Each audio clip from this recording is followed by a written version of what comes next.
Hey chat. So I got a channeled message. Um Not really a channeled message, it's like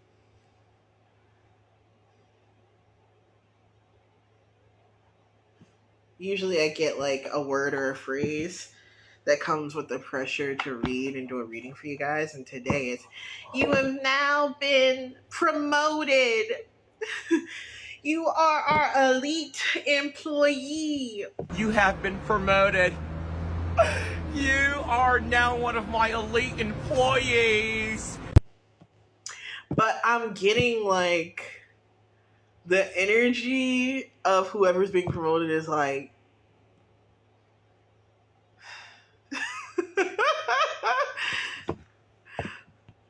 I think you're being promoted to a position and it's like the energy that the job is cool, but the fact that you had to like go through all of the shit to first of all get the title, right? But then there's also this energy that like you're like the person promoting you has been horrible. Horrible. Regardless, you're the most qualified for the job. So it's a lot of energy. It's definitely, I'm going to allow this a lot of space to breathe. This is definitely a longer reading, right? Like, I know it's going to be, like, juicy when it's like, it's time to bring out the Celestial Bodies deck. Like, this deck always is, like, loquacious to a fault. South Node, North Node 7. So it's, like, infinite expansion. In your sense of purpose, yes. But also in your, like, your villain arc. It's going in both directions, which is really interesting. The last quarter moon in reverse. It's like, yeah, you've been like stuck for a while, like on the precipice of it. But you haven't been stuck because you've personally been stagnant. I feel like you've been making moves. It comes back to this like this energy that was like halting your progress, right? It's giving the same energy that's promoting you. So I give myself some more space here. Oh shit. Shit. I don't want to have to edit it though, so I'm just gonna leave it in, bro. I don't know. I'm sorry. I still got the deck in. I still got the guidebook in here. I'm about to shuffle the fuck out of the guidebook. It's almost like you had a lot on your hands that you were managing. It gives the energy of like everyone can speak to this, right? Everyone has an experience with this concept. Well, not everyone has an experience with this concept. I have to stop. I get a little bit narcissistic sometimes, narcissistic. But there's like this concept of like being in the office, right? And everybody knows there's only one person who does all the work. Or there's like one person who does all the hard tickets, you know? Like your manager was like, oh, this is going to be a tough task. Better hand it over to Garf. And it's like the person does it and like understands that they're a tough cookie, but at the same time, they're not feeling like they're performing as well because there are more things that they're not able to complete, more things that they're unable to figure out. They're the person with the most expertise, so they find themselves with no one to go to if they get stalled out on a problem. And so I'm getting the energy of like, yes, their completion, like if you look at their metrics, right, they weren't able to complete as much, but the difficulty and also the quantity of the problems that they were getting was at a much higher rate. It's very different to have like hassle somebody over a 89% completion rate composed compared to everyone else having 99%, when you consider that the other people only had 10 tasks and the other person had 450 and they were terrible. That's what's in the energy, you know? Like, so I'm getting like a very specific energy, right? I'm just trying to figure out what the cards are trying to guide me to say. But yeah, it's this sense of like being in that hotbed. I'm just gonna say that that's you. We're directing. That's your energy, my beautiful overachiever, who is somehow an underachiever because of your prowess. That being in this energy of just kind of being stuck working through these tasks ad nauseum, it really tested your will, right? Because I think I'm also getting the feeling that this might be the first time you've heard that you were the overperformer, and so I think I was guided to say it that way. So you're like, oh, I wonder who that is. No, it's you, because no one tells you that because they just assume that you know. They assume that you know, and they don't want it to get to your head. But dear God, some of it needs to get to your head. Some of it needs to get to your head. Oh my God, yeah, because we have like a wounded child archetype, right?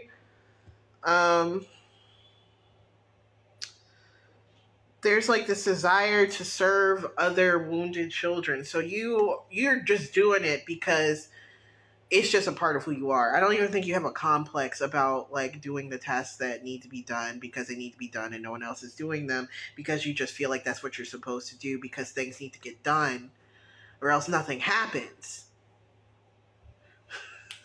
Nothing happens. Visionary in reverse, selling insights to the highest bidder, compromising your vision to make it more acceptable. That doesn't sound like it. Capacity to envision what is not yet conceivable to others, willing to proclaim a vision without regard for personal gain. Yeah, these are just upside down. Enhances unity through the sharing of information, engenders social awareness and empathy.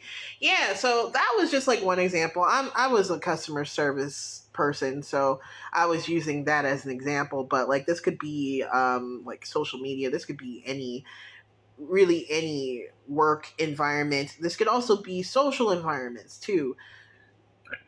So you could be like, oh, it's time for a vacation. You could be the friend who has created the 20-page itinerary, has chosen the best flights, arranged for transportation, has the Airbnb picked out, found the nearest restaurant, has has decided where to stop on the route, 4 breaks, bathrooms, and groceries, and also hasn't forgotten to buy the on Saturday, because you know that when you arrive on Sunday, all the liquors will be closed. It's just this idea of like, you see opportunity to make things better for the group, for the collective, and you take that opportunity because you can. And why wouldn't you? Because you could do it. But because you tend to take on more, yeah, I'm not reading these. Well, this is a damsel card. I'm not reading it as what it says on here, but I'm getting the sense because it came out in reverse. You don't wait for a knight in shining armor to rescue you. You might have heard Cinderella by the Cheetah Girls, and you let that shit become your whole personality. You not only rescue yourself, you rescue everyone else who's on the path, right? Um, if this is past energy, you would do it even if it wasn't on your path. But now what I'm seeing is that you're acknowledging that the path that you're on, um, you really don't have to do too much. Like, it seems like you just get things easily. You made a prayer that says, I get paid to exist, and now you're getting paid to exist, so you got free time. And so you're like, okay, so now I can be Captain Save-A-Ho. I've got nothing to lose. I've got nothing to lose. In the past, I would say you had nothing to lose but yourself. You might have, in the past, before you had acknowledgement that you were that pronoun. You were him, you were her, you were it, any, you were Zizir. You know, we're inclusive here. I'm gonna have to Google some more. Your eye ear, you know, like I don't give a fuck. You were them, bitch. And these readings also are like past, present, future. Time isn't real, so this could hit you at any part of your journey. Or this could just you being nosy. I love y'all. The ones who come through just to be nosy, you're my favorites. You don't gotta like it. I love you. What's this bitch doing? But what I'm being drawn to, right? Because now you're getting recognized. Now after you burnt out completely and then rose from your own ashes like a goddamn phoenix. But you're not a phoenix, you're a human being. So you got burn scars, bitch. You got scars and shit. You're not Daenerys Targaryen. You might have got a dragon out of it, but you got burnt to high hell. Your burn notice long as fuck. You can't work anywhere. So that could also be like why this job offer is kind of like, oh, cool. Cool, I got it. Oh, I got the job offer from the person who made sure I couldn't work any other jobs? Wow. When I don't need to work anymore? Crazy. Wow, thank you so much for this opportunity to throw myself into a volcano for capitalism again. Thank you so much. Thank you so much. It might not even be for capitalism, but for whatever it is, I think you had like a really bad relationship with it in the past. But you know, there's an acknowledgement that it wasn't the job that was bad. I think it was your mindset that kind of allowed you to move through it without establishing strong boundaries. You might not have even known what your boundaries were until you were like, completely burnt out here. And so as you like approach this position again, because I also like say like I generally don't read for individuals unless someone's asking me to. I tend to read for energies, right? So it might not be that like the boss that put you through hell is hiring you again, but whoever is hiring you has the same energy, right? This has the same energy that you've encountered. It feels the same, even if like in the 3D pretty much every element is different, right? Or not every element's different, but you know what I mean? Like this could even be a relationship where you like overgave in the past, and it's like the dude has the same expressions as the last one.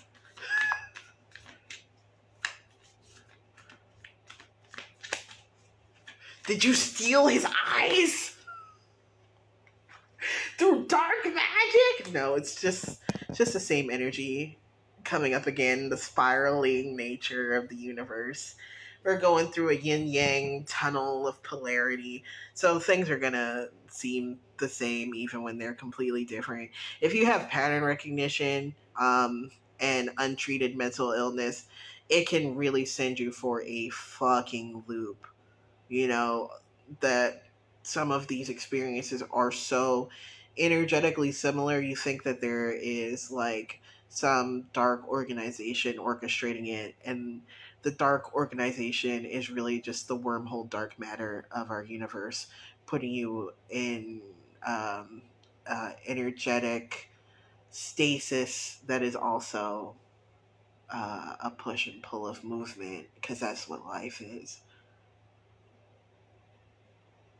But some of you are also being monitored. It's just like a select few. So I don't like to be like, you know, it's all in your head, darling. Because people said that to me, and it's like, no. Some of y'all have so much sauce that the U.S. government was like, we're using the Patriot Act on this one, and like that's just how the Patriot Act works, you know. But I wouldn't like worry about it too much, because we've reached a level of satisfaction and mastery here, right? So if you're the collective I'm reading for, you might have even gotten to the point of your gang stalking, and then also the reports on your gang stalking where it's like, I know what you are. I'm just gonna let you do your job, collect your little paycheck. Meanwhile, I'm going to like do what I was gonna do. You're very like, sorry, I ran out of space on my phone again, and so it cut off. But I was saying that you're so fiercely protective of